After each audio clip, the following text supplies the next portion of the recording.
We need to do more work clearing the channel in order to move forward. Current conditions make it unsafe for rescue divers to return to the water, and I've said it already, and I will keep on saying it, we have to move fast, but we cannot be careless. We promised these families that we would do everything in our power to bring them closure. But also, my directive is to complete this mission with no injuries and no casualties. We have already lost 6 mariners. We will not lose any more. Rough weather has forced this team to pivot over the last 24 hours, but the mission and the work continues. This morning, crews were setting buoys in the rain to make sure vessels could navigate the waterways. This morning, engineers and salvage teams continued with wreckage assessments and site analysis to make sure that we have a clear understanding of the work site.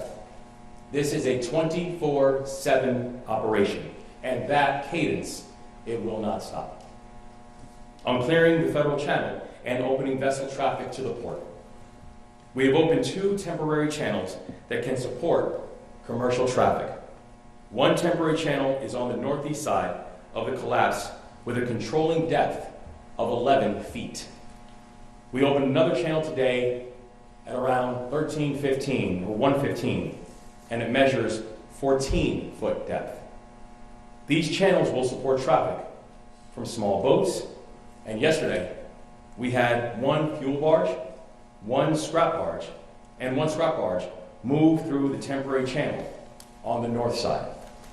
And I'm thankful that after only a week after the collapse, we have pathways and channels so commercial traffic can now move through.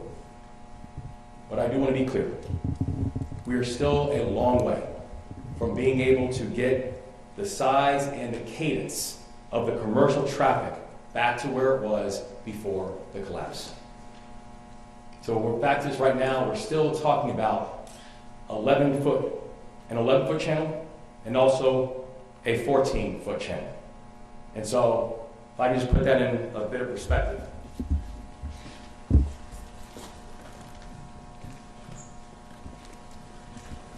So for the Port of Baltimore, the top areas that we have here for transit and transport is actually for vehicles, both new vehicles and also heavy wheel and heavy lift vehicles.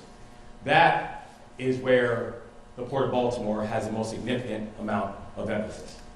What we're seeing right here is a visual of the collapse site. Over here is where we have the dolly.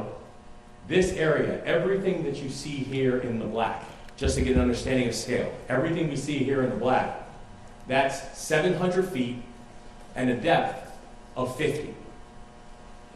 What we're talking about, so this is the main chart area, the main chapter area, and we know for all vehicle transports, and also for the containers that are carrying the vehicle transports, you need a depth of at least 35 in order for the vehicles, for the new vehicles, and also the heavy vehicles to be able to move through the Port of Baltimore. This right here is 50, this right here is 50 at 700 feet. The areas that thus far have been opened up are 11 feet and 14 feet.